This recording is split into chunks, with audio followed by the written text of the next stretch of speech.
Hello there, this is Dr. Samurai, a professor in Japan specializing in international and social pathology. The topic of today's My Minute lecture is Mr. Fidel de la Riva.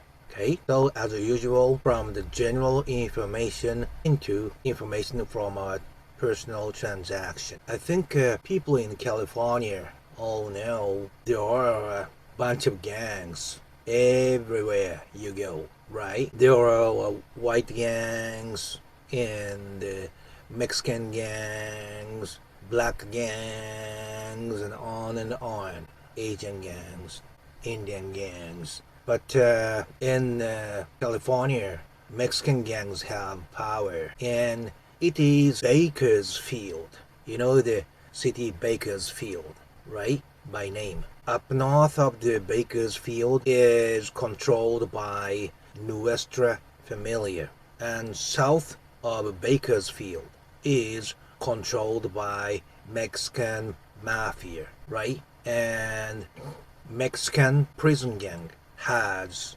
extraordinary power in California. Mr.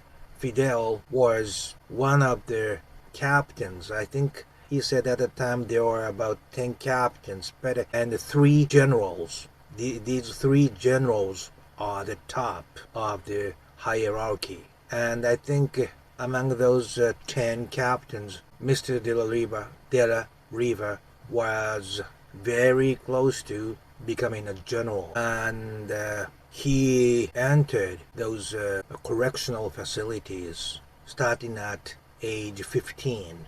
Okay, then going through 20 years of isolated life in Pelican Bay, and 45 years after, at the age of 60, he is now fresh out of prison into society, and I would like to talk about him to you. I don't know why, but this time it's like 31 stories, 31st stories, right? But it's getting more and more comfortable to talk to you. Things are very interesting. Once you get used to it, it's like this camera started to be like somebody alive, and I'm really enjoying talking to you. So I hope you over the camera are also enjoying as much as I'm doing. But anyway, let's start today's thug profile number 31. As you know it very well, especially those in California. California is the mecca of gang. I know New York is tough, Detroit is tough, Chicago is tough, Florida is tough, but the model of organization and also how to manage prison. I think California is way ahead of all the rest of the prisons. In that sense, no negative meaning, but in fact, California is the mecca of gangs and gangsters, right? I am not sure how many American people correctly understand these gang things, but there are street gangs and prison gangs, right? Street gangs are the ones you are very afraid of. Wherever you go in the darkness, you get mugged, and they're occasionally, shooting AK-47 and drive-bys and all those things, drug cells. But there are another type of gang called prison gang. Prison gangs are the ones in charge of inside the prison. Of course, they occasionally go out, but they usually come back inside a couple of years later, although there are exceptions. But that's why they are called prison gang. They don't care. They made a resolution to live inside prison and control inside the prison, and the street gangs usually have to pay 10% of all the money they are earning as tax to prison gang. Why? Because they are inside the prison and, they're not going to come out mostly. So you don't have to worry about it, right?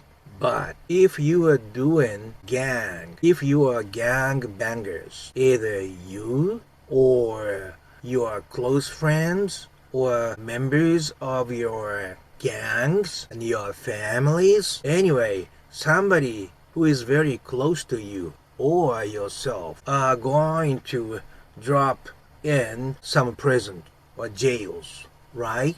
And once you do that, that place is controlled by prison gang. And they really, really kill. Somebody was almost decapitated, stabbed like 40 times, and they study about human anatomy so that one stab could be fatal and things like that. They are killers. They are the gangs inside prison. So, person that I know, who's 7 years or so, to be exact, inside the prison. He was not the gang, but when he was inside and one of the prison gang members passes, the air changed. Very cold. That's what he said. It's like they are controlling inside. They are on a different class than all the rest of just the inmates. Okay, so they are very high level elite people inside prison. So let's get back to what we are talking about. There are racial gangs, right? And Mr. Fidel was one of the top group of Nuestra Familia, NF, and number 14 represented Nuestra Familia. Gangsters put the special numbers on their t-shirts and hats and stuff because N comes 14th in the order of alphabet. So Fidel was one of the powerful captains, and he was trusted by others. And he gave all kinds of orders when he was active. He is not active anymore. He quit Nuestra Familia, I think 20 years ago now. But when he was active, he was very powerful. That's that. So I wanted to meet him to learn what the prison gang is. Okay? This I have to tell you. I told you where north part is Nuestra Familia, right? South part is Mexican Mafia, La M, right? Meaning M, right? And south part of California are more like urban cities. So they originally had this superior feelings to northerners who are mainly engaged in agriculture, right? So although they belong to the same Mexicans, northerners were always bullied by southerners from cities like Los Angeles, right? So gradually it was necessary for northerners to organize some group to protect themselves from southerners. That is the Nuestra Familia, our family. That's why this name comes, our family. Protect our family, I think. And it is said that Nuestra Familia originated in Fresno, California. But there was this incident that one guy in Mexican Mafia kind of took the shoes that one Nuestra Familia member was wearing. And that turned out to be a big fight at the Dual Vocational Institute in Tracy, California. Okay? And now they are clearly against each other. And the interesting thing is, like I said, there are lower street gangs of each other, right? Those under Nuestra Familia is Norteños. And those under Mexican Mafia is Serranos. And I think, each group has different names. Each gang, cliques have different names, but they form these big Serrano groups and Norteño groups under each father organization, which is Nuestra Familia and La M, Mexican Mafia. Okay? And I think I explained pretty much basics of gang things. And now I would like to get into Mr. Fidel that I know. My specialty, my major at the doctoral program was called International and Multicultural Education, right? To understand different cultures and systems and what is going on and stuff originally. But as you know it very well, like this COVID-19, there are more and more negative social phenomena in society. And my interest started to turn into narrower area centering around those negativities, and I decided to focus on the very hard cores of social negativities, those murders, violence, and things like that. Of course, it represented what happened in my personal life, but for now I don't like to talk about it. Anyway, so I changed my expertise about 20 years ago, and Mr. Fidel was the first person I visited at prison. I still remember he was at the Pleasant Valley State Prison. He was already out of Pelican Bay and transferred to the south. Okay, I ran a car and drove from San Francisco down to Pleasant Valley about 6 hours, 7 hours or so. We exchanged letters for about 1 year or so, and first he didn't write back, thinking that I'm some kind of spy. But that makes sense, because there's no reason for a guy in Japan to write to one of the captains of prison gangs, which is supposed to be the baddest group in prison system. I think it was right after he was transferred to Pleasant Valley from Pelican Bay, where he spent 20 years of isolation. I saw him on a video, which I don't think exists anymore, but he was cool. One word, cool. The way he spoke had class. So I think, remember, one of my friends said air changes when a prison gang member passes, but he is the top of all those prison gang members, right? So although we already established this close relationship, I was kind of excited, not for danger, but what kind of place it would be where I'm going to meet him and what kind of person he really is in person and stuff like that. So I went there and waiting, and 30 minutes after, the door opened and the guy came out in brown skin. And Fidel, that I remember from the video, was got a white skin because he was in isolation without sunlight at all. But anyway, he came out smiling at me and looked totally different, with brown skin and this longer mustache that covers his upper lips, which some Mexican people love. And I could tell he sunbathed a lot after the isolation. I asked him, so what would you like to eat before we sit at the table? And he goes like burrito, Doritos, and Coca-Cola. I think it was Coca-Cola. Being a Mexican, he is. I thought he would like to eat something Mexican.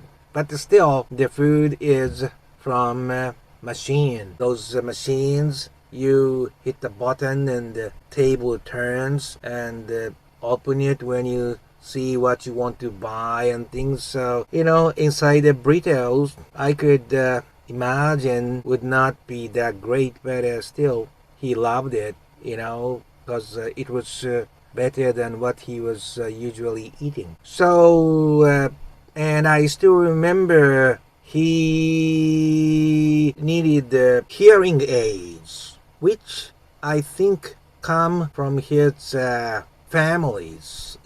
My professor, when I was a college student, needed the hearing aid too. So I asked him, how is the prison life? And he goes like, when you walk in a yard, just try not to stop at one place. Cause when you stop, higher possibility of being stabbed. And I also try not to talk down to any other people, including those who belong to a lower organization like a northern structure, which was organized to support Nuestra Familia originally. Because he said the judgment comes from each individual. So I try not to offend each individual, try to talk to them with respect. I was impressed because even at the level of Fidel, he have to keep moving like a shark in the sea to avoid, effective attack. Because he was a big shot and he was still new. So I think there still was some danger. And especially he defected from the organization. He also told me, but occasionally there are some funny incidents. The other day, a guy I tried to made a bomb, collecting a bunch of matches, but he was not good at it, and it exploded before it was completed, and he lost all his fingers and stuff. Prison gang executives are very smart, and they write a very clear alphabet. Have you ever heard of a kite? Like a letter, very small. It was written like a miniature alphabet. They roll it and put it in their rectum and pass it to others, So they have to be able to write those kites too, to orchestrate everything. So I guess he wanted to say if it was him, he wouldn't have made such a mistake. He was kind of wanted to tell me that guy who let the bomb explode accidentally was kind of slow. And I go, so how many years now in prison? And he goes, about 40 years now, including everything. He said when he was young, he went to those, facilities for younger boys and stuff too, where he learned everything. But in those days, he was very aggressive and violent. So he said he actually didn't care. That's what he said. I didn't care. I think that included however long he would be inside. He said he thought he would go all the way inside. That's what he meant. And he also said, I now, have this parole hearing, every 4 years, not every year, but whenever I go to a parole hearing, all the questions they ask me about is about what happened in 40 years ago.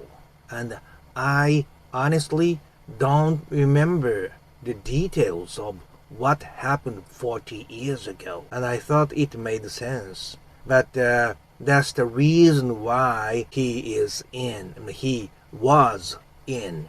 You know what I'm saying? So it sounded kind of logical to me. And I asked, Nuestra Familia, right? I never write the organization's name and stuff like that in the letter because the record remains. I never write he's a gang or things like that. But the visitation is the only time that we can talk about anything without being recorded. Okay, and I asked him, after all, what do you think Nuestra Familia was? And he said, when I was a kid, my father was alcoholic, and once he started to drink alcohol, he was into violence. He went crazy, stuff like that. So it was very difficult for him to see his mother beaten by his dad too. So whenever it started, he went out to the street and he did whatever he wanted to do. He told me, when you want to have something, you just stop the car coming on the street, just stop it and get whatever they have. That's it. So he was like, so he was doing something like bandits do. No, he was a bandit. He stopped any car and get anything they have that he want. No wonder he get arrested. Fidel used to call his organization mob. That was kind of cool. And he said, mob has been changing and it is not what it was anymore when I wanted to enter. But prison gang is something like a company whose members are all criminals, and what they have is all criminal minds. They are not the honest people who work honestly and earn what they deserve. They try to cheat every moment he gets, right? So he started to dislike the organization. The change that sees in the organizations. And this is what he emphasized. The members started to sell others to get pre-bargaining. You rat on somebody else and provide the information to the authority, you get your sentences shorter. That's what it is. So you cannot trust anybody, right? So also he said the people, the members in the mob, once they get the higher positions by being liked by somebody high up, they started to bully others down below, which did not have anything to do with his ability or his contribution to the organization or his aggressiveness. Understand? If you are liked by higher up, you get promoted and he has power without having to prove who he really is. And Fidel didn't like all those changes he started to see, kissing asses, those in power.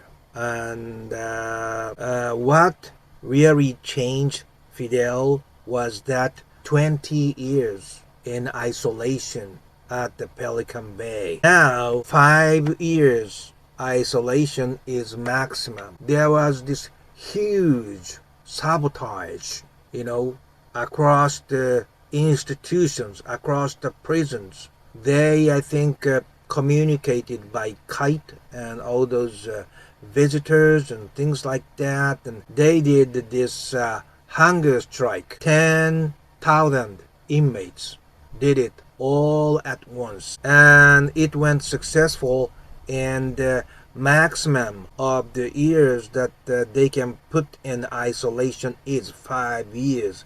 But it was after Fidel. Fidel did 20 years. And he was as a captain, high-level captain, very close to become a general. He gave all kind of orders from that isolation. He used to say, as long as you can have visitors, you can let the information out and control. See, the Pelican Bay is called the University of Criminals in California. This is the highest notch. And each guy is the boss of some area outside. Does this make sense? Each guy is a captain, so to speak. And even among Pelican Bay, Fidel was higher up, so he was not allowed to see others in the general population, Gen Pop, because others try to kiss asses on him, to be liked. That's why he was in isolation. But he still orchestrated things from there, I think. He was different when he was active, but he was anymore. The smell was different when I met him at the Pleasant Valley. And he also said, although I defected and now I'm a protective custody, I will never sell those people who are good to me. Never. That's not my way. See? So he was made member in the old times, real OG, original gangsters. But even he said there were a couple of times he was attacked and got close to death. So prison is that kind of place. I kept communicating with him and talking to him about coming parole board meetings, hearings and stuff. And I think he failed like 5 or 6 times. And I remember I gave him this advice, knowing that he is completely rehabilitated. I know many ex-prisoners, right, who are out now. Most of them are not rehabilitated. They just performed that they became a good guy. But Fidel was a real thing. He said he don't want to be remembered as mob, but he wanted to be remembered by his name as an individual. That's what he told me. And his stance never changed, and I sometimes was impressed. Also received a big influence from his immobile creeds. He was the one who was truly rehabilitated. So I thought if they couldn't pass him, the parole board was fake. That's what I was feeling as his friend. He took many licenses. He took as many classes as he could, never took absence. He did everything he could. Because, that's why he could be the boss, right? When he go in the wrong way, bad way, he went all the way. But once he recognized he wanna die different way, he went all the way again in the right direction. So I just told him the advice that I usually give my students for in case they are looking for a job when they graduate. Never flatter, never show you want a job. You just sit, see their face, and tell them what you have been doing and what you can do, and just tell them, show them the shine that you have, that all the others do not have, so that he could be a real soldier of whatever companies will hire him. Just never flatter. Show what you can do and what you have been doing, and show you are ready, fully ready, so that it gets across the board members, each one of them, as truth. 1 month later, I received a letter and he said, Now I'm at a different facility to prepare, for re-entry. And what? And he said he passed the parole hearing. I was really glad because I was always with him. 45 years after,